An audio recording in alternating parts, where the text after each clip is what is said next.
Mobile.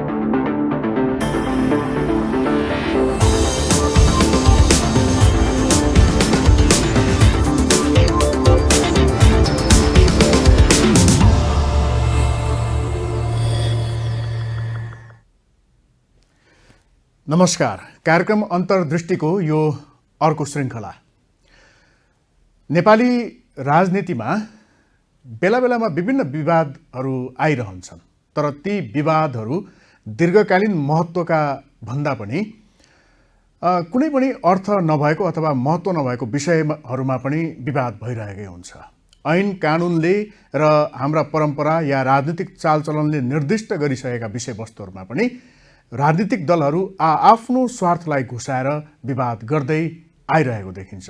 यो 2079 सालको निर्वाचन पश्चात सरकार गठनदेखि लिएर विपक्षी दलको नेता को भन्ने सन्दर्भ हुँदै अहिले राष्ट्रपतिको निर्वाचन कहिले भन्ने विषयसम्म पनि यस्ता विवादहरू आइरहेका छन्। यस्ता सानातिना विषयहरूमा किन विवाद हुन्छन्? ऐन छ, कानुन छ, नियम छ, परम्परा छ र हाम्रो अभ्यास पनि छ।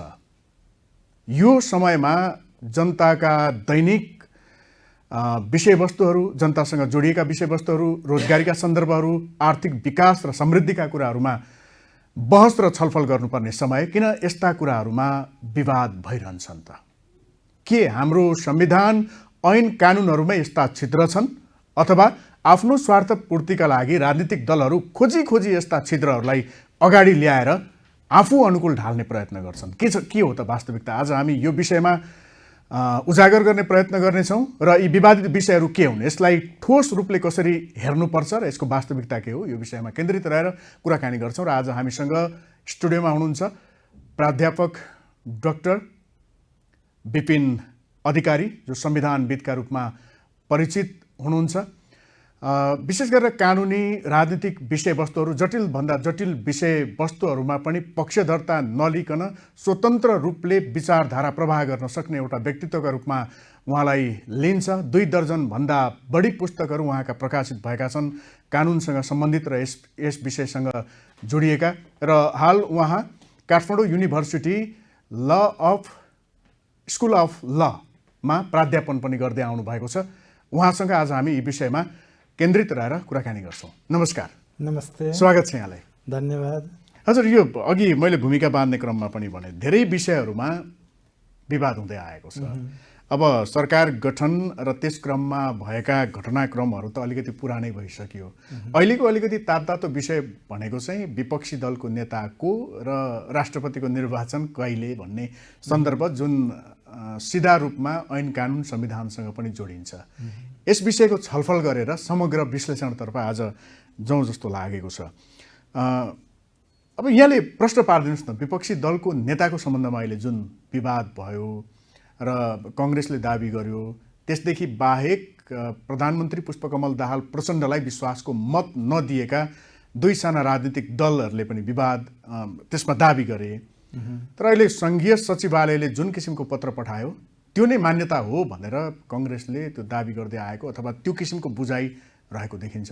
यो खासमा के हो? यसको अलिकति गाँठ फुकाइदिनुहोस्। अब संघीय संसद सचिवालयको जुन चिठीको कुरा गर्नुभयो, जे लेख्नुपर्ने हो उनीहरूले लेखेको त्यही नै हो। हजुर, त्यो सही छ, संवैधानिक छ, हाम्रो पद्धति अनुसारको छ। हाम्रो कन्फ्युजन कहाँबाट सुरु भयो भने नेपाली कांग्रेसले सरकार निर्माणको चाहिँ चरणमा नेपाली कांग्रेस यसको पक्षधर होइन।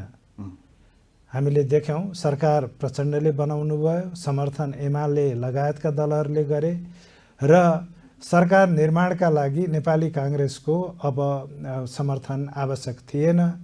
तर नेपाली कांग्रेसले विश्वासको मत दियो। त्यो विश्वासको मत दिएको कुरालाई यहाँनिर चाहिने भन्दा बढी र नबुझिने कुरालाई बुझाउन खोजियो। त्यो भनेको के भने कि नेपाली कांग्रेसले अब चाहिँ यो सत्ताधारी समूहमा नेपाली कांग्रेस पनि मिसियो भनेर कुनै पनि सांसदले कुनै पनि विषयमा भोट हाल्न सक्दछ। विश्वासको मतमा पनि अविश्वासको मतमा पनि सबै। जहाँ पार्टीले व्हिप लाउँछ सामान्यतया व्हिप अनुसार गरिन्छ। अब व्हिप नटर्ने हो भने पार्टीको चाहिँ अब चाहिँ अनुशासनको कारबाही खप्न सक्नु पर्यो। होइन भने प्रष्ट नियम के हो भने व्हिप लाउन सक्छ, व्हिप लाएपछि भोट हालिन्छ।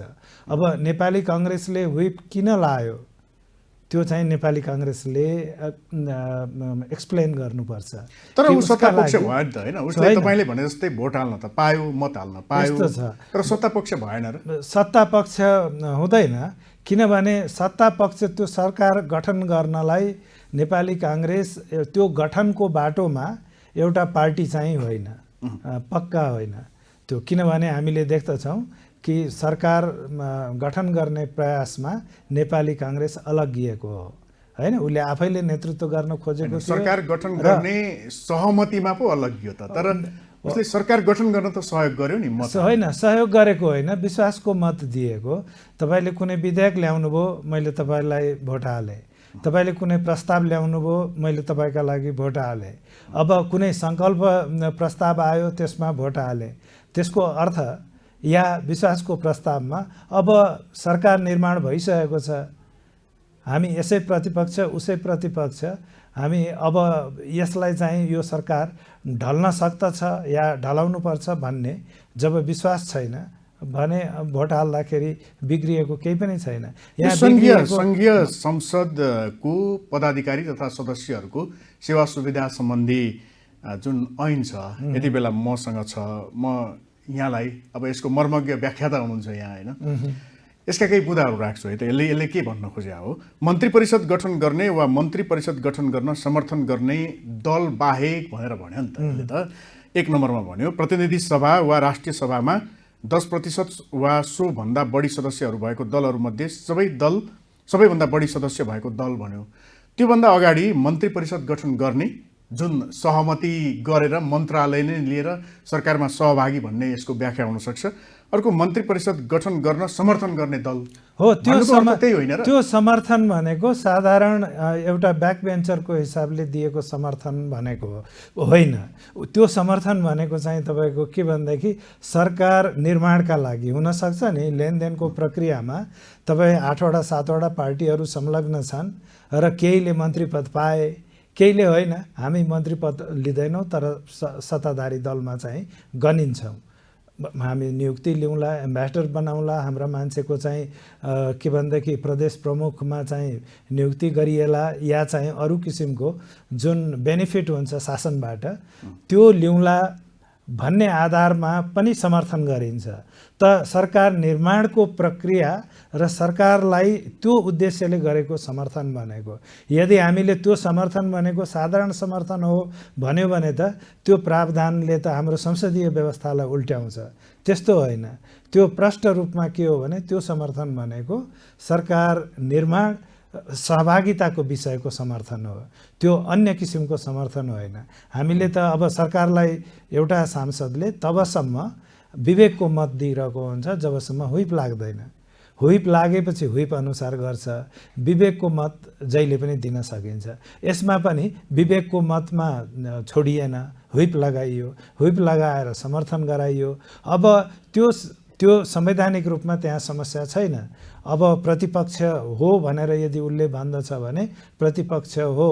अब उसका काम कारबाहीले उसको चाहिँ शासनमा गर्ने सहभागिताका आधारमा या अन्य किसिमका परिपन्चले यो प्रतिपक्ष हुँदै होइन भन्ने लाग्दछ भने यो विषय हाउसमा उठाउन सकिन्छ। यो विषयमा सभामुखको कोर्टमा हो, यो छलफल गर्न सकिन्छ।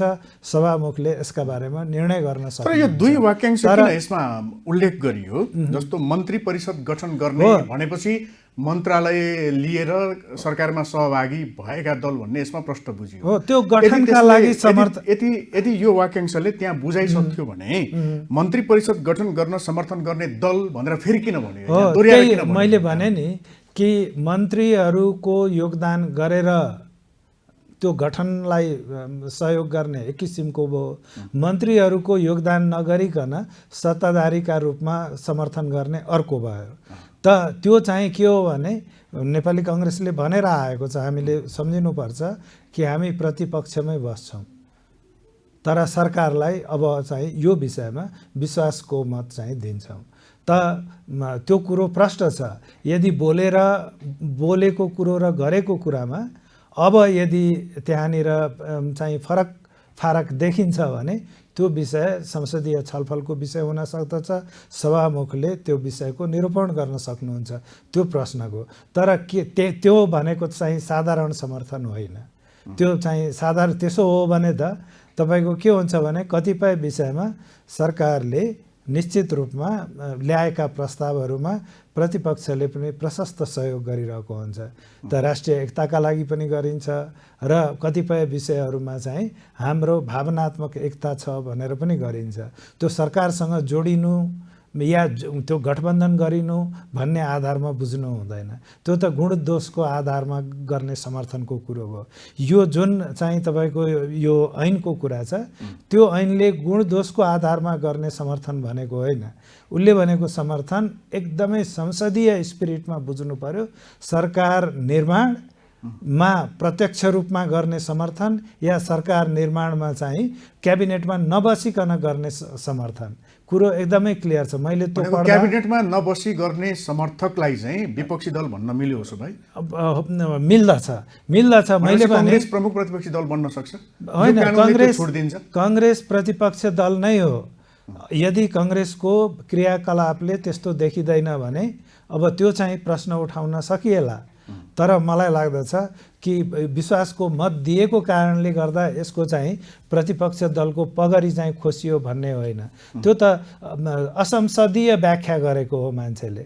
त संसदीय तपाईँको अभ्यासमा जहाँ पनि सरकार निर्माण भनेको बेग्लै चरण हो र सरकारको गठनलाई सहयोग गर्ने या यसको गठनलाई समर्थन गर्ने, तर के का उद्देश्यले भने कि सरकारकै पक्ष हुँ भन्ने आधारमा गर्ने हो भने त्यो चाहिँ संसदीय व्यवस्थाको तपाईँको जुन मापदण्ड अनुसार त्यो चाहिँ सरकार हो, सरकारी पक्ष हो।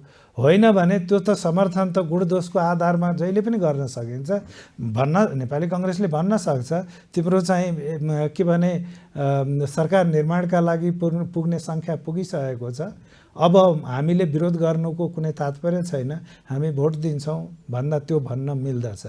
त्यस्तो भनेपछि विपक्षमा मत दिएर अथवा दिन्न भन्दा पनि प्रतिपक्षी हुन पायो, दिएर पनि प्रतिपक्ष हुन पायो, दुवै बाटो खुल्ला। अब उद्देश्य के हो भने सरकार निर्माणमा सहभागी हो कि होइन भन्ने कुरो क्रुसियल हो। मैले भने नि हो, त्यहाँनिर त नेपाली कांग्रेसले प्रष्ट नै भनेको छ हामीले भोट दियौँ। बरु तपाईँ एज ए भोटर मैले सोध्न सक्छु कि यो तपाईँको भोट यति निरीह रूपमा किन दियो, त्यो मैले प्रश्न गर्न सक्छु। नेपाली कांग्रेसको भोटरका रूपमा म भन्न सक्छु कि तपाईँले दिएको भोट चाहिँ यो गठबन्धनलाई चाहिएकै थिएन।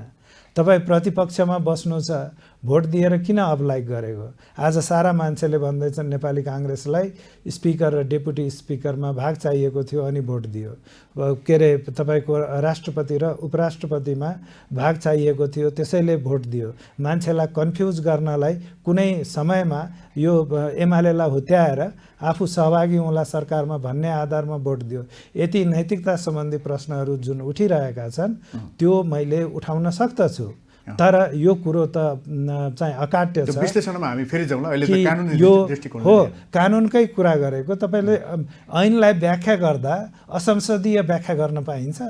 अनि यो के हो भने शब्द पछाडि गएर जहिले पनि खेल्ने, जहिले पनि एउटा स्पष्ट रूपमा लेखिएको कुरोलाई अस्पष्ट बनाइदिने, अनि जहिले पनि तानतुन पारेर कसरी चाहिँ आफ्नो गोडा छिराउने भनेर यो नअट्ने जुत्तामा गोडा छिराउने प्रवृत्तिले गर्दाखेरि जुत्ता पनि फाट्छ अनि गोडामा पनि घाउ लाग्छ। के कानुनको भाषा त्यस्तो विशिष्ट या क्लिष्ट या विशेष हुन्छ जुन सामान्य नेपालीले जुन नेपाली भाषा बुझ्दछ नि त्योभन्दा फरक हुन्छ?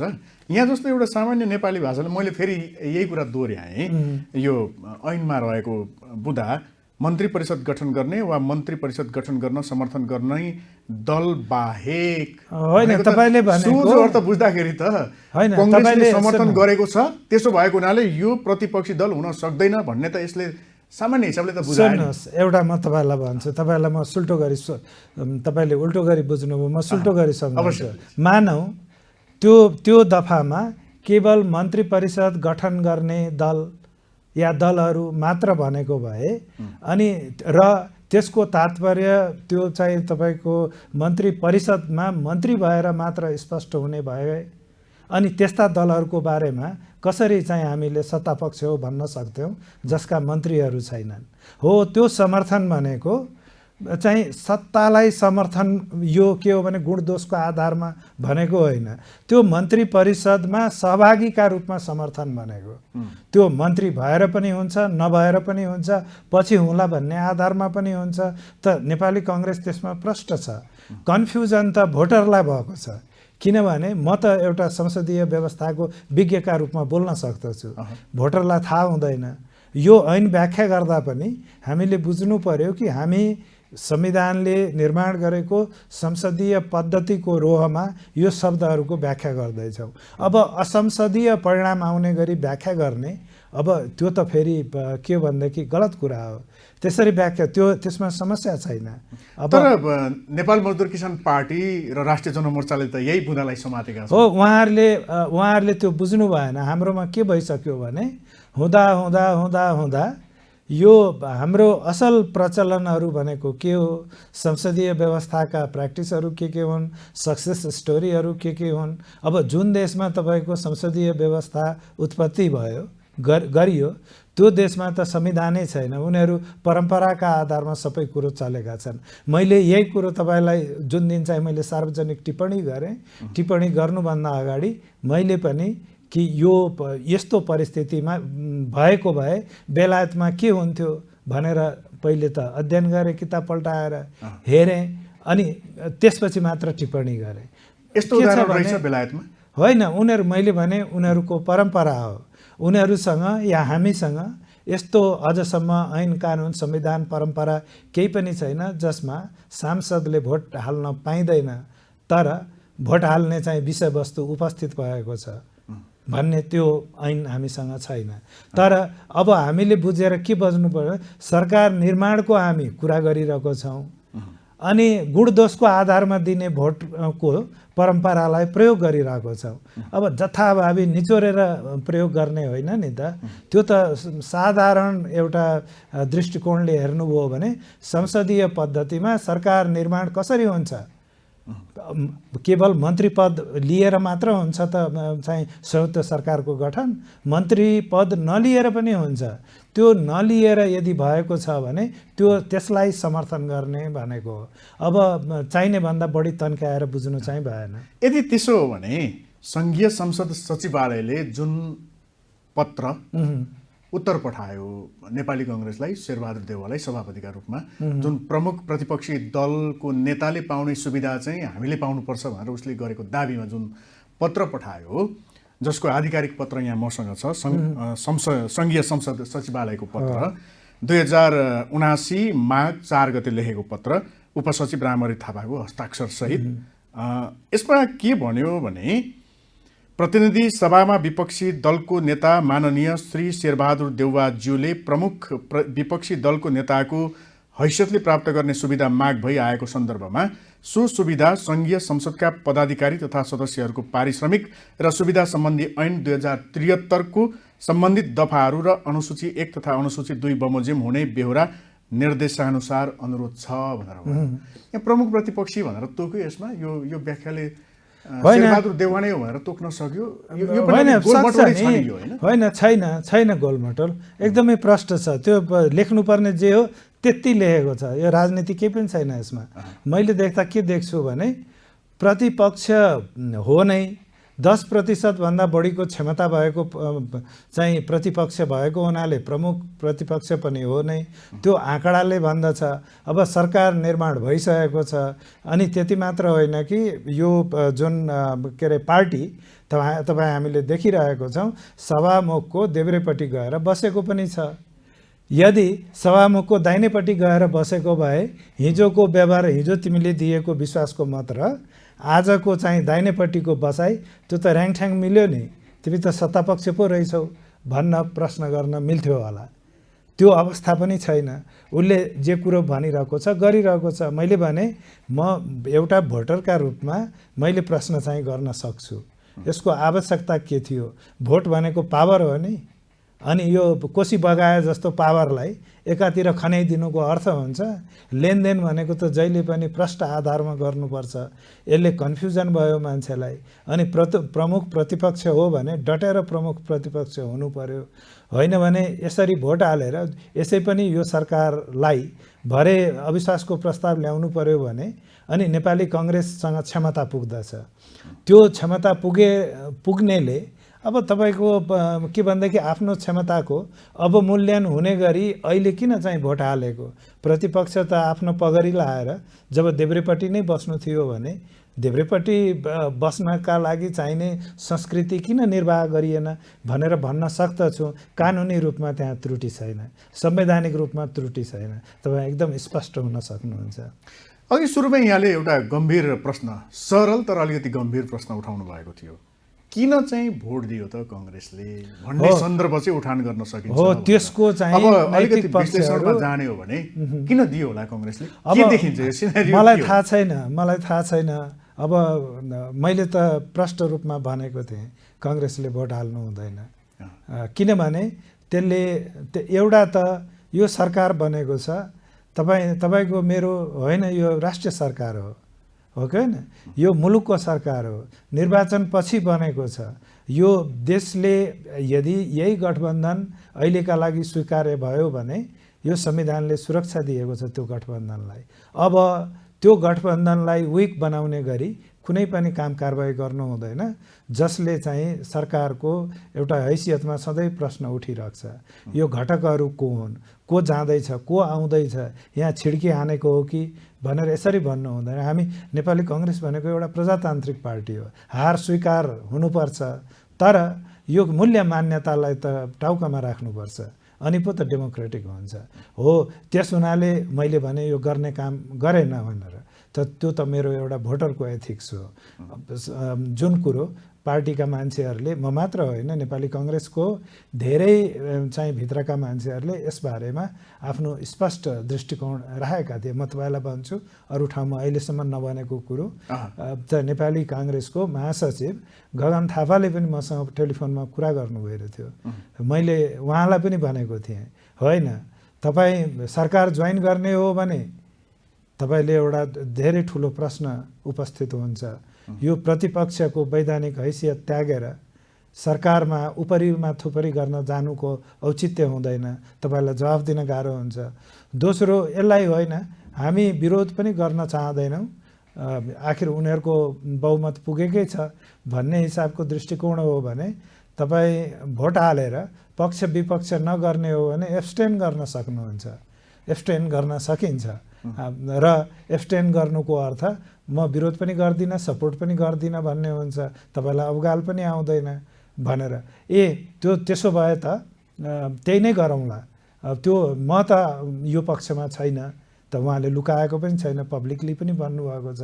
तर त्यस बमोजिम भएन, अन्त कमेन्ट गरियो। त कमेन्ट त अब भोटरले त गर्छ नि, भोटरले त गर्छ, एनालिस्टहरूले गर्छन्, सबैले गर्छन्। तर प्रश्न उठ्यो र एउटा प्रष्ट दृष्टिकोण राख्नुपर्छ। प्रतिपक्षमा बस्ने भनेको त्यो एउटा वैधानिक जिम्मेवारी हो।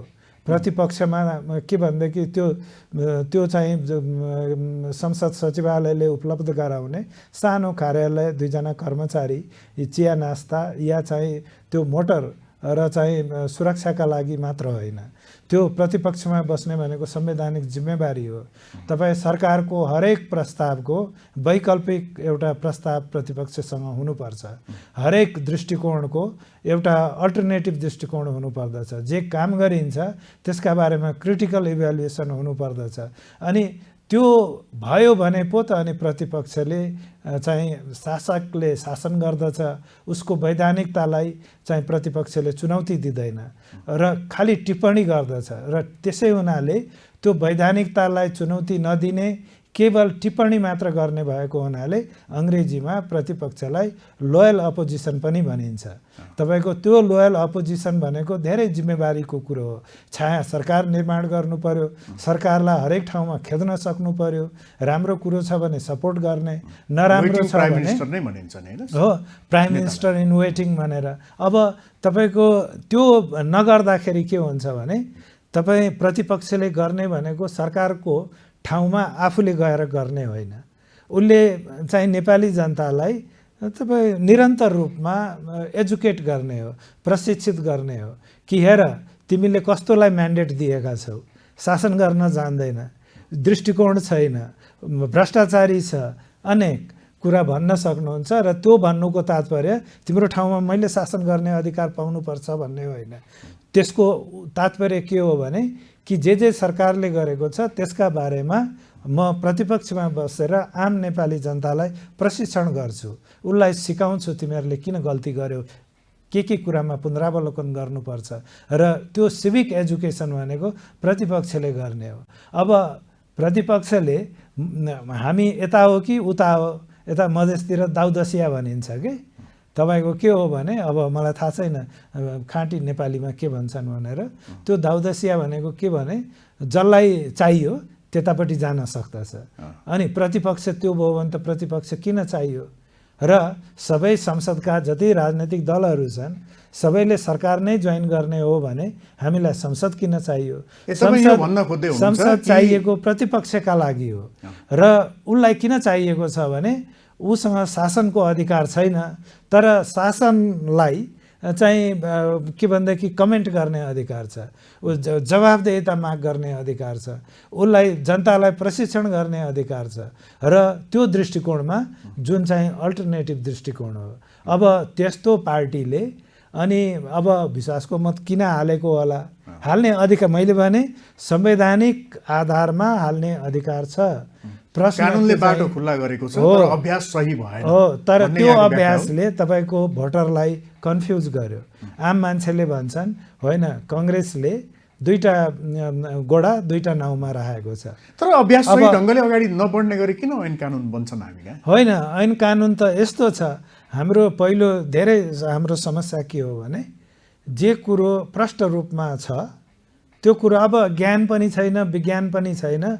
कम्प्युटरको हार्ड डिस्क जस्तो तपाईँले काम गर्न लाग्नुभयो भने त भएकै बुद्धिले अनि अब यी कुराहरूको जवाफ आउँदैन।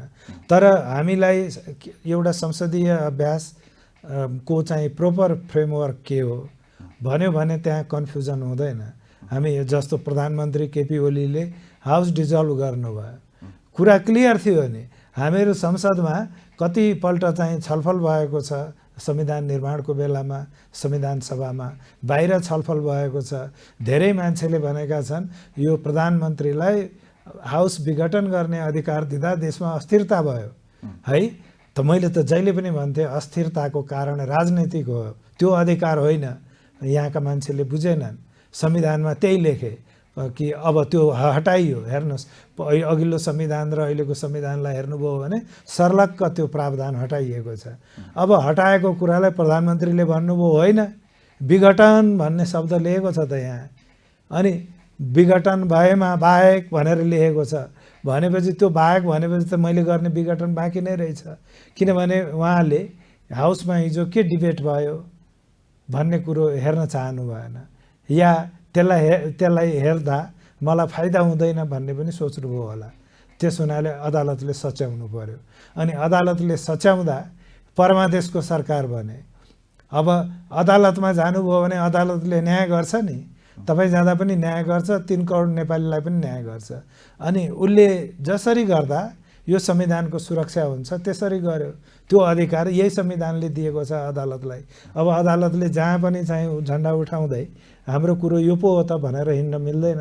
हाम्रोमा त कहिलेकाहीँ तपाईँको अदालतको पनि आजकल स्पोक्स पर्सन छ, फैसलाको पनि व्याख्या गरिदिएको हुन्छ। यी सबै अभ्यासहरूलाई हेर्दाखेरि तर अब तराजुमा दुईतिर राख्ने हो भने, जोख्ने हो भने राजनीतिमा कसको वजन बढी हुन्छ? ऐन कानुनले खुल्ला गरिदिएको बाटोको अथवा उच्च नैतिकताको? मलाई केको यस्तो वजन छ, बढी हुन्छ गरौँ तपाईँको त्यो ऐन कानुनलाई उच्च नैतिकताका आधारमा प्रयोग गर्नु पर्यो। तरिका चाहिँ त्यो हो। ऐन कानुनलाई हामीले त्यो खेलको नियम हो, तर यो नियम पछाडि एउटा सुपर स्ट्रक्चर छ, एउटा मूल्य मान्यता छ र त्यस्ता किसिमका मूल्य मान्यताहरू छन् जसका लागि यो संविधानको निर्माण भएको छ। त्यो मूल्य मान्यताका आधारमा तपाईँले अनि त्यो ऐन कानुन पढ्नुभयो भने कन्फ्युजन हुँदैन। कानुन र नैतिकता सँगसँगै जान सक्ने विषय होइन, कन्स्टिट्युसनल मोरालिटी भन्छ नि त। आजकल हाम्रो अदालत, सर्वोच्च अदालतले पनि भनिआएको छ कि यो के छ भने त्यो कन्स्टिट्युसनल मोरालिटी भएन भने तपाईँ अक्षरशः यो तपाईँ कालो अक्षरलाई पढ्नुहुन्छ तमसुकको रूपमा, त्यो नैतिकता हटाइदिनु भयो भने त अनि लेनदेनको लिखतभन्दा बाहेक केही पनि हुँदैन संविधान। त त्यसैले संविधान तमसुक होइन, संविधानमा चाहिँ फाउन्डिङ प्रिन्सिपलहरू छन् र त्यसका आधारमा संविधान हेर्नुभयो भने मैले कहिले पनि संविधानको प्रावधानलाई दुईपल्ट अलग अलग व्याख्या गर्नु परेको छैन, किनभने मैले स्पष्ट रूपमा त्यो देख्न सक्दछु। कहीँ कन्फ्युजनहरू हुन्छ, तर त्यस्ता कन्फ्युजनहरू हामीले हेर्न सक्दछौँ, रेफरेन्स चेक गऱ्यो भने तुरुन्तै क्लियर हुन्छ। अब होइन मैले काङ्ग्रेसलाई जिताउनु छ भनेर अब मैले संविधान पढ्न लागेँ भने अनि काङ्ग्रेसलाई जित्ने गरी व्याख्या गर्छु, एमालेलाई जिताउनुपर्छ है जसरी पनि भन्यो भने, अनि एमालेलाई जिताउने गरी व्याख्या गर्छु भनेपछि त्यो चाहिँ तमसुकी व्याख्या भयो। त त्यस हुनाले त त्यसको चाहिँ प्रोफेसनल व्याख्या गर्नु पर्यो।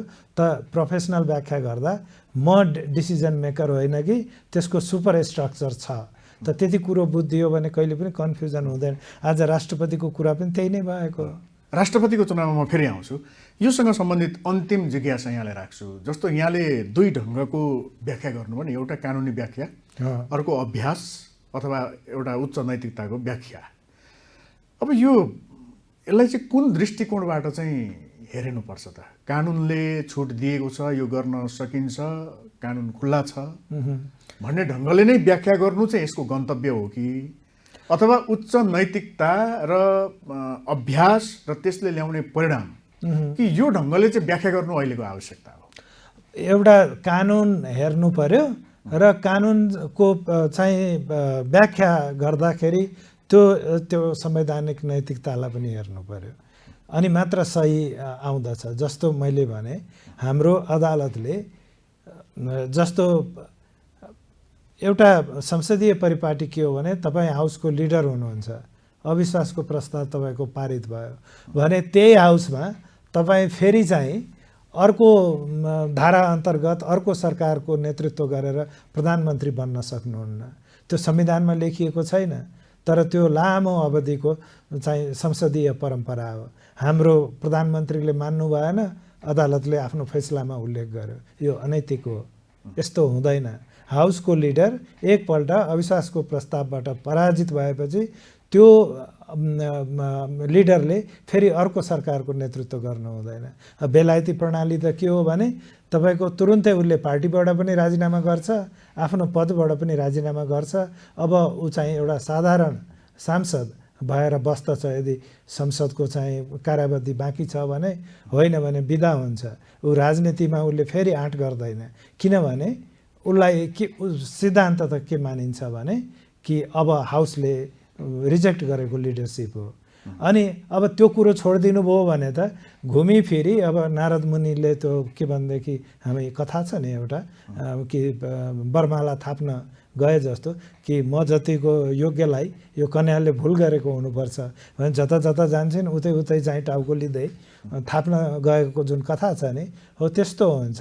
अदालतले चेक गर्छ, अदालतले नैतिकता नहेर्ने। हेर्नुहोस्, हाम्रो अदालत भनेको यहाँ अदालतले व्याख्या गरेर हिँड्दैन, तर अधिकांश अवस्थामा यो अदालतले राम्रो नै गरेको छ र यही अदालत भएको हुनाले अहिलेसम्म डेमोक्रेसी टिकेको छ, नभए त बेचेर खाइसक्ने थिए यहाँनिर। अब राष्ट्रपति निर्वाचनतर्फ जाउँ। अहिले जे भइरहेको छ राष्ट्रपति उपराष्ट्रपतिको निर्वाचनका सन्दर्भमा, यसलाई चाहिँ कसरी हेर्नु भएको छ यहाँले? कानुनले के भन्छ? कानुनी दृष्टिकोणबाट हेर्दाखेरि कसरी हेर्ने? अब यहाँ विवाद के गरिँदैछ भने राष्ट्रपति निर्वाचनको सम्बन्धमा दुईटा प्रावधान छ। हैन। एउटा त राष्ट्रपतिको कार्यावधि 5 वर्षको हुन्छ अनि त्यो स्पष्ट छ। अनि निर्वाचन भएको मितिदेखि त्यो चाहिँ कार्यावधि सुरु हुन्छ भनेर भनियो, त्यो दोस्रो प्रावधान हैन। अनि त्यसपछि तपाईँको तेस्रो प्रावधान के छ भने कथम कदाचित अर्को राष्ट्रपतिको निर्वाचन हुन सकेन भने तबसम्म जबसम्म अर्को राष्ट्रपतिको निर्वाचन हुँदैन तबसम्म चाहिँ जुन विद्यमान राष्ट्रपतिले चाहिँ कार्यावधि सकिए पनि निरन्तरता पाउने भन्ने। अब यो तेस्रो प्रावधान जुन छ त्यो चाहिँ भयङ्कर जोखिमको प्रावधान हो। देशको सर्वोच्च व्यक्ति, सबैभन्दा ठुलो प्रोटोकल, प्रथम पुरुष नेपालको, अब उसलाई चाहिँ हामीले उसको चाहिँ म्यान्डेट सकिसकेर पनि राखिराख्ने भनेको त्यो चाहिँ विकल्प, मतलब कुनै एउटा खतरनाक परिस्थिति नआओस् भन्नका लागि हो, त त्यो समाधान दिएको होइन। निर्वाचन गर्नै पर्छ। अनि यति ठुलो प्रोटोकलको निर्वाचन आज तपाईँको अन्तिम दिन हो, फागुन 29 गते। अब आजै निर्वाचन गर्ने भनेर संविधानले कुनै पनि एउटा विवेक सम्मत मान्छेले त्यसरी सोच्दैन। त्यो एक महिना अगाडि गर्ने हो। त्यस हुनाले ऐनले के भन्यो भने बडो प्रष्टसँग भन्यो कि 1 महिना अगाडि नै गर्ने भनेर। त त्यो भन्नुको तात्पर्य के हो भने तपाईँ राष्ट्रपति जो हुनुहुन्छ पदमा, उहाँले अन्तिम दिनसम्म गर्न सक्नुहुन्छ, या कुन दिन उहाँले एक्जिट लिने त्यसको छनौट, त्यो एउटा सम्मानका साथ उहाँलाई त्यो छनौट गर्ने अधिकार दिन सकिन्छ। त्यतिन्जेलसम्ममा निर्वाचन भइसक्छ र वैकल्पिक राष्ट्रपति, अङ्ग्रेजीमा प्रेसिडेन्ट इलेक्ट भन्ने पनि चलन छ, त प्रेसिडेन्ट इलेक्ट भएर बस्नुहुन्छ। अब यहाँनिर न भुइँ फुटेको छ, न आकाश गर्जेको छ, यहाँ मान्छेलाई तमासा भइरहेछ, सबै व्याख्याकार भएका छन्। अनि यो संविधानको चाहिँ उल्लङ्घन भयो यो ऐनबाट। अनि उल्लङ्घन कसरी भयो? आज हामीले जुन चाहिँ निर्वाचन गऱ्यौँ त्यो निर्वाचन गर्दा पनि उल्लङ्घन भएन त? आखिर अन्तिम दिनको चाहिँ अन्तिम घडीमा त भएको होइन निर्वाचन। त त्यस्तो हुँदैन। यो पद्धति भनेको चाहिँ एउटा बसाउने कुरो हो। अनि राष्ट्रपतिको निर्वाचन भयो, संविधानमा निर्वाचित भएको मितिदेखि भनेर लेखियो, 2 महिना ढिलो जोइन गर्नुहुन्छ, त्यसले चाहिँ अनर्थ त केही पनि हुँदैन। तर निर्वाचन हुन सकेन भने चाहिँ अनर्थ हुन्छ।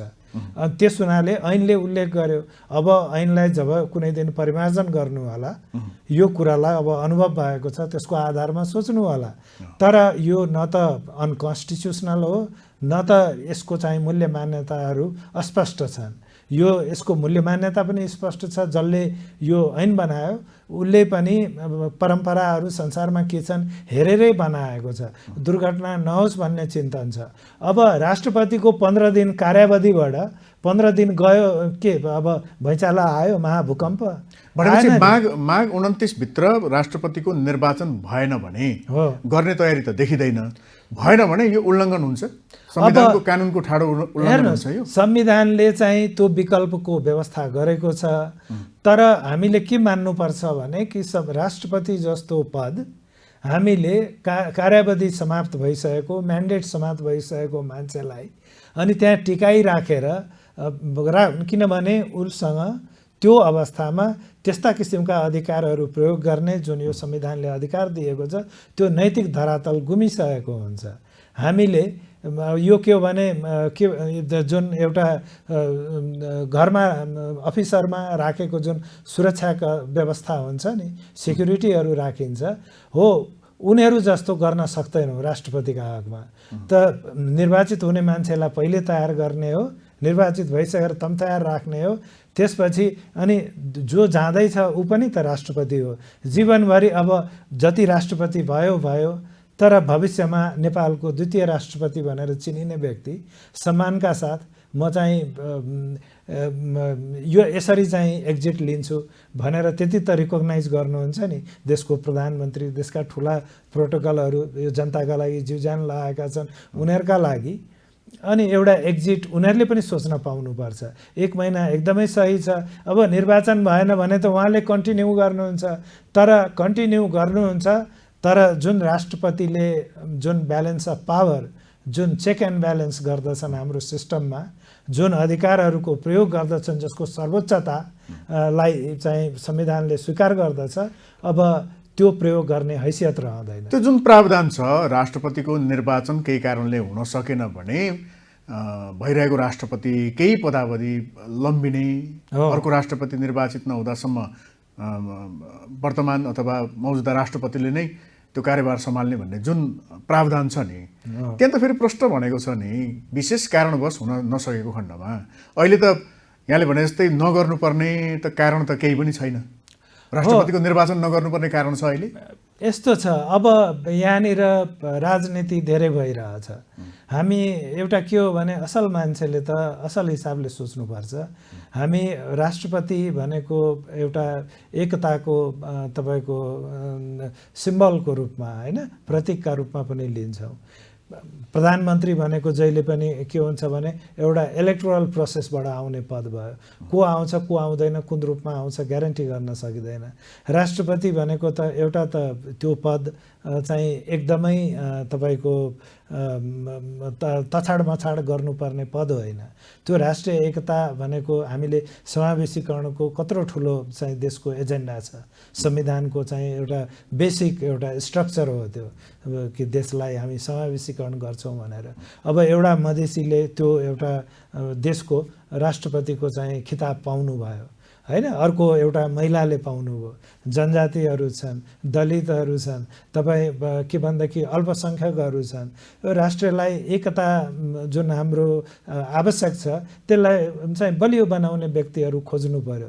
राजनीतिक मान्छेलाई रिटायर गर्ने ठाउँ, प्रधानमन्त्री हुन सकेनौ ल गरी खाऊ भनेर पठाउने ठाउँ होइन। यो मान्छेहरूलाई लज्जा हुनुपर्छ जो चाहिँ जसले चाहिँ बारम्बार तपाईँको प्रधानमन्त्री भइसकेको छन्, बारम्बार चाहिँ सिनियर पोजिसनहरूमा बसिसकेको छन्, उसलाई त्यो राष्ट्रपति पनि चाहियो। त देशलाई कसरी तपाईँले समावेशीकरण गर्न सक्नुहुन्छ?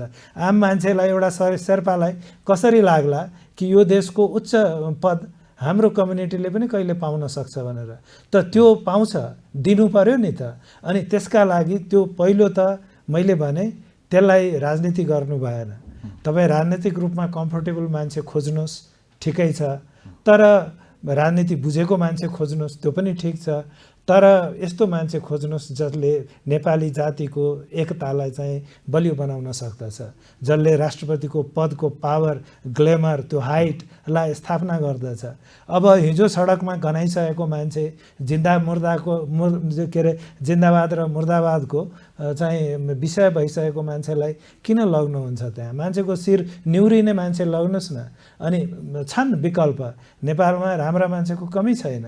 अनि त्यहाँ हाम्रा खोज्नु भएन कि हामी मध्ये जो कमजोर छ, जसले पालो पाएको छैन, जसलाई यो देशको आइडेन्टिटी बढी महत्त्वपूर्ण छ, जो नेपाली हुँ बाबा नेपाली हुँ, मलाई नेपाली जस्तो देखाइदेऊ भनेर भनिरहेको छ, उसलाई दिने हो नि त। हो, नेपालमा त एक महिनामा त निकै उथलपुथल हुन्छ हो। राजनीतिक रूपमा। त्यो कारणले गर्दाखेरि अब यहाँनिर चाहिँ कसरी सोचियो भने यो शासकीय गठबन्धन गरेर लेनदेन मिलाएर तेरो मेरो मिलाएर पर्दा पछाडिका चाहिँ अभ्यासहरू गरेर त्यो ठाउँ लिने, त त्यो ठाउँका राइट मान्छे को हुन् भनेर सोचिएन। हेर्नुहोस्, पहिलोपल्ट यस्ता कुरामा हामीले अलिक महत्त्व दिनुपर्छ। हिजो चाहिँ जुन पहिलो निर्वाचन भयो, त्यो निर्वाचनले अब यो सङ्घीयता मैलेमा आएको होइन, म त सङ्घीयताको पक्षधर पनि होइन। त मैले सङ्घीयतालाई किन कुरा गर्छु भने किनभने यो नेपालको संविधानले व्यवस्था गरेको छ। अब संविधानमा एउटा कुरा लेख्ने, अर्को कुरो अर्को किसिमको मानसिकता राख्नु भनेको संविधानमाथि त फ्रड हो। त्यो त्यसरी सोचिनु हुँदैन। म कन्स्टिट्युसनको एउटा विद्यार्थी पनि हुँ नि त, अनि त्यो मान्यताले यसलाई हेर्दछु। त हिजो इलेक्सन गराउनु भयो, 7 जना जुन उहरू भए, हेर्नुहोस्, एकजना चाहिँ कर्णालीकै एकजना चाहिँ स्थानीय मुख्यमन्त्री हुनुभयो कर्णाली प्रदेशमा होइन, एकजना चाहिँ तपाईँको हामी पूर्वतिर पनि एउटा जनजाति मुख्यमन्त्री पाइयो होइन, गण्डकीले पनि चाहिँ जनजाति मुख्यमन्त्री पायो। मान्छेलाई लाग्यो कि हो देश चेन्ज हुँदैछ भनेर। आज तपाईँ 7 वटा हेर्नुहोस्, सबै ठुला ठुला पार्टीहरू छन्, नपढेका छैनन्, नदेखेका छैनन्, तर उनीहरूले त्यो राष्ट्रिय दृष्टिकोण राख्न सकेनन्। हो, इलेक्टोरल आउटकम हो, तर इलेक्टोरल आउटकम भए पनि त सत्ता र साधन जहिले पनि बाँडफाँड गर्नुपर्छ। मेरो क्षमता त मैले कसैसँग बाँड्नु पर्दैन, मैले मजाले आफ्नो लागि दाबी गर्न सक्छु। तर जब पब्लिकको प्रोफाइल जब मैले बोक्दछु अनि त्यो पब्लिक भनेको बाँड्नु पर्दछ, अनि त्यो कुरो गर्न सकिएन। अब राष्ट्रपतिमा पनि धोका भयो भने यो आम मान्छेले कसरी आश्वस्त गराउनुहुन्छ, बाबा यो देश तिम्रो पनि हो, तिमी पनि म जस्तै नेपाली हौ भनेर। आज राष्ट्रपति रामवरण यादव राष्ट्रपति हुनुभयो, त्यसले चाहिँ लाखौँ लाख मधेसीहरूलाई चाहिँ तपाईँको एउटा फिलिङ दियो कि हो हाम्रो देश हो यो, त्यसैले त हाम्रा मान्छे आज राष्ट्रपति छन् भनेर। यो 1 महिनाको अवधिमा को राष्ट्रपति बन्ने भन्ने कुरामा धेरै ठुलो परिवर्तन आउन सक्छ होइन? 1 महिना अगाडि निर्वाचन हुने हो भने फरक व्यक्तित्व, 1 महिनापछि हुँदा फरक, अथवा अर्को 1 महिना थपियो भने फरक निर्वाचित हुने सम्भावना हुन्छ होइन? हो नि, उथलपुथल हुन्छ नि, हामी यहाँ 2 घण्टामा उथलपुथल हुन्छ। किनभने अर्काले आएर अर्डर दिने, अर्डर गराउने चलन छ यहाँको मान्छेको। अहिले यसमा के फ्याक्टरले काम गरेको देख्नुहुन्छ? जस्तो राजनीतिक दलहरूले समीकरण परिवर्तन गर्न सकिन्छ भन्ने छ कि, अथवा राष्ट्रपति कार्यालयकै पनि यहाँ भूमिका देख्नुहुन्छ कि मैले त्यस्तो देख्दिनँ। अब यो कविता छ नि एउटा, मै खाऊँ मै लाऊँ सुखसल मौजमा गरौँ, मै नाचौँ मै हाँसौँ अरू सब मरुन् दुर्बलहरू भने लेखनाथ पौडेलको कविता हामी केटाकेटीमा पढाएको थियो। आज काम लाग्यो तपाईँसँग बोल्दा। त यो के छ भने त्यो थिङ्किङ हो, नभए तपाईँको मिडियाले बोलेको छैन हेर्नुहोस्, तपाईँको चाहिँ यत्र ब्रोडसिटहरू छन्, उनीहरूले कसेर तपाईँको लगातार पेल्यो भने यो भएरै छाड्छ। किनभने इज्जतै जान लागेपछि त सबैले चाहिँ आफूलाई रिफ्लेक्सन गर्न थाल्छन्। तर अब त्यो गराउने हामीसँग न त नागरिक समाज त्यति बलियो छ। अहिले पनि जात हेर्ने मैले एक दिन लेखेका थिएँ, एउटाले चाहिँ भन्यो कि तपाईँ आफूलाई अलिकति रिभाइज गर्नुहोस्। आज पनि चाहिँ जात हेर्ने, जात हेरेको होइन, यदि यो देशको बारेमा सोच्नुभयो भने तपाईँले स्वतः राम्रा कुरा दिमागमा आउँछन्। आफ्ना बारेमा सोच्न लाग्नुभयो भने निश्चित रूपमा मैले कसलाई समर्थन गर्दा के पाउँछु भनेर यदि सोच्न लाग्यो भने अनि अलग कन्क्लुजनमा पुग्न सकिन्छ। अब यो जसरी ऐनले व्यवस्था गरेको छ, राष्ट्रपतिको पदावधि सकिनुभन्दा कम्तीमा 1 महिना अघि वा अन्य कुनै कारणले सो पद रिक्त हुन आएमा त्यस्तो पद रिक्त भएको मितिले 1 महिना भित्र निर्वाचन हुने। अब यो दोस्रोको त अहिले सन्दर्भ रहेन, 1 महिना अघि निर्वाचन गर्नुपर्ने भन्ने जुन छ नि, यो नहुँदाखेरि यसले राजनीतिक भनौँ या संवैधानिक भनौँ कानुनी भनौँ निम्त्याउँदैन? यस्तो छ, यो हामी कहाँ नियमले भन्दा पनि अपवादले चाहिँ हल्लाउने त्यो परिस्थितिहरू धेरै देखिन्छन्, हो कि त अनि त्यो रूपमा प्रयोग भयो भने हुन सक्दछ कि राष्ट्रपतिको निर्वाचन नहोस्। अनि राष्ट्रपति के छ भने राष्ट्रपतिसँग कार्यकारिणी अधिकार छैन, तर अधिकांश कार्यकारिणी अधिकारहरूको प्रयोग राष्ट्रपति मार्फत हुन्छ। या त प्रधानमन्त्रीको सिफारिसमा हुन्छ, क्याबिनेटले चाहिँ सल्लाह दिए अनुसार हुन्छ, या संवैधानिक अङ्गहरूको चाहिँ सम्बन्धमा हुन्छ, या संवैधानिक परिषदको सम्बन्धमा त्यस्तो सिफारिसबाट हुन्छ। त राष्ट्रपतिको पद चाहिँ के हुन्छ भने तपाईँ त्यो एउटा एक्जिट पोइन्ट हो। तपाईँ प्रधानमन्त्रीले नै गरेका कुराहरू पनि जस्तो भनौँ हाउसले पछिल्लो समय देखिएको छ, राष्ट्रपति र सभामुखले चाहँदा वा नचाहँदा धेरै कुरा फरक पर्ने रहेछ हाम्रो देशमा त। अब के भनेदेखि आज तपाईँ के भनेदेखि हामीले देख्यौँ कि सभामुख पनि कार्यकारिणी पद जस्तो अब बोलबाला हुन लाग्यो। हिजोसम्म मेरो चाहिँ कुनै कार्यकारिणी अधिकार छैन, म त प्रिजाइडिङ अफिसर मात्र हुँ भनेर चाहिँ हाम्रा सभामुखहरूले भन्दथे। आज होइन, यो मेरो हाकिमलाई पहिले कन्भिन्स गर अनि एमसिसीको चाहिँ प्रस्ताव अगाडि बढाउँछु भनेर भन्ने सभामुख पनि देखिए, हो कि होइन? हामी कहाँ जस्तो हामी त्यसले हाम्रो पद्धति, प्रधानमन्त्रीको अधिकार, प्रधानमन्त्रीय प्रणालीको जुन एउटा त्यसको प्यारामिटरहरू छ त्यसलाई चाहिँ असर गर्यो। अब राष्ट्रपतिले मेसेज लेखेर पठाउनु भयो र त्यो मेसेजलाई इज्जतका साथ छलफल गरिएन। राष्ट्रपतिले लौ न त संविधान मैले मात्र पर्छ भन्ने छ र भन्नुभयो, उहाँले नागरिकता विधेयकलाई एक्जिट नै दिनु भएन, पारित भएन। अधिकार त उहाँ संवैधानिक राष्ट्रपति हो, उहाँसँग त्यो अधिकार थिएन। तर अब यो के हुन्छ भने चेक एन्ड ब्यालेन्स भनेको एक अर्कालाई पनि प्रतिरोध गर्ने, एक अर्कालाई पनि ठाउँमा ल्याउने, सहयोग गर्ने पनि त्यस्तो अधिकार हो।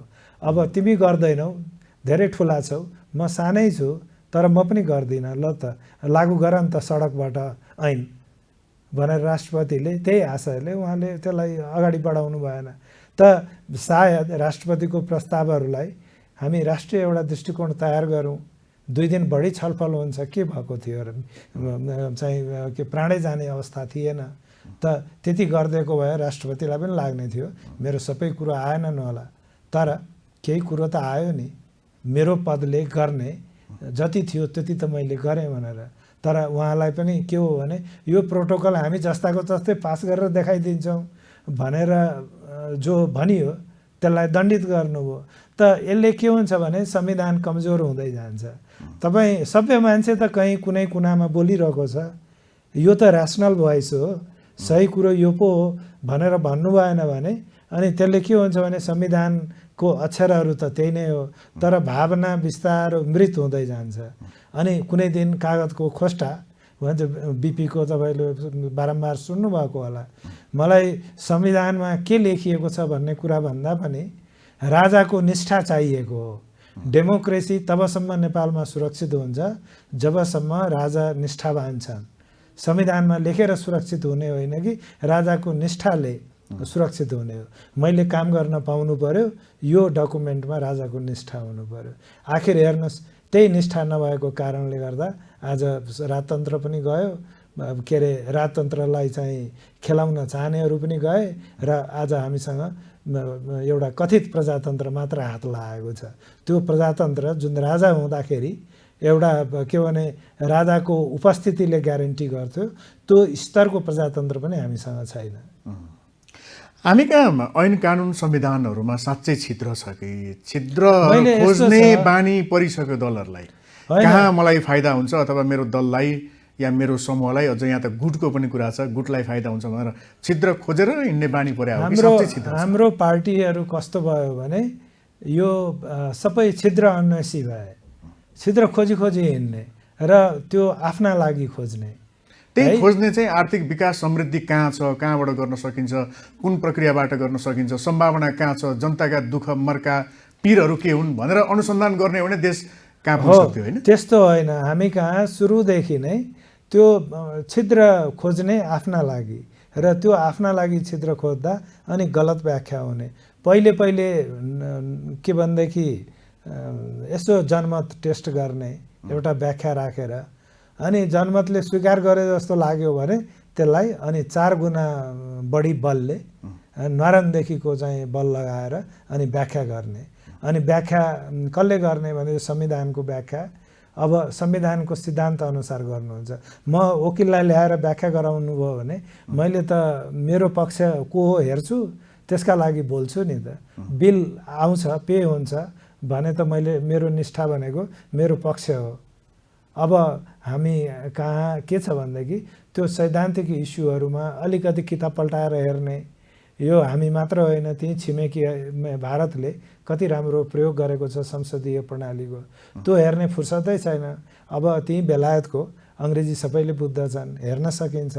त यही कुरो हामी यही विश्वासको मतमा चाहिँ भोट हाल्न सकिन्छ कि सकिँदैन भनेर इन्टरनेटकै रिसोर्स युज गर्यो भने पनि पर्याप्त जवाफ पाइन्छ नि त प्रचलन। अब यो कोर्स यसरी नै अगाडि बढ्छ कि तिगडम जाल साना बिचमा अल्झिने प्रक्रिया कि परिवर्तन भएर अगाडि जाने सम्भावना छ? अब मलाई लाग्दछ परिवर्तन त हुनै पर्यो नि। परिवर्तन भएन भने यसरी देश कसरी चल्छ? हामीले यसो भनेको नि वर्षौं भइसक्यो हो। त सही मान्छे सही ठाउँमा पुग्नु पर्यो, सही मान्छेले बल पनि गर्नु पर्यो, उत्साह पनि घट्नु भएन। अहिले भनौँ अब यसपालि केही सबै पार्टीहरूले केही सिटहरू लुज गरे, केही नयाँ मान्छेहरू आएका छन्, केही नयाँ पार्टीहरू आएका छन्। आफूलाई सुधारिएन भने अर्को चुनावमा यो अहिलेको स्पेस पनि नरहला। तर परिवर्तन भएन के विपिन सर? जस्तो करिब 17-18 वर्ष अगाडि होला यहाँको मैले पहिलो अन्तर्वार्ता लिएको।